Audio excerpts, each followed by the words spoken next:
स्वर्गातून आलेल्या झाडांमध्ये मधुमालती हे एक झाड आहे पहा. मधुमालतीचं झाड कसं असतं, ती एक वेल असते आणि त्याला पांढरी आणि लालसर किंवा गुलाबी अशी लांब दांड्याची फुलं असतात.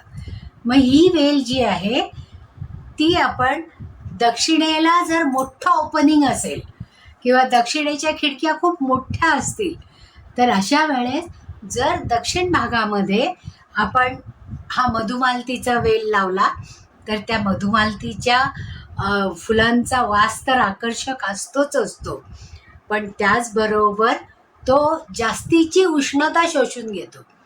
म्हणून दक्षिणेचं जे ओपनिंग असतं, कारण दक्षिण सौरपथ कसा आहे, पूर्वेपासून पश्चिमेकडे जाताना तो आग्नेयेतून दक्षिणेकडून पश्चिमेकडे जातो.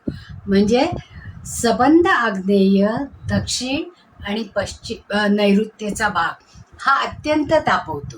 मग अशा वेळेस जर दक्षिण ओपन असली तर तिथे मधुमालतीचं जर झाड असेल, मधुमालतीची वेल असेल, तर ती वेल आपल्याला वेगवेगळ्या अँगलमध्ये फिरवून लावता येते, ज्याच्यामुळे दिवसभर सुगंध राहतो. आणि ही जी जास्तीची उष्णता सूर्याची निर्माण झालेली असते आणि ज्या भिंती ॲब्सॉर्ब करून घेतात, ती उष्णता ही मधुमालतीची वेल आकर्षून घेते किंवा आपल्यामध्ये शोषून घेते.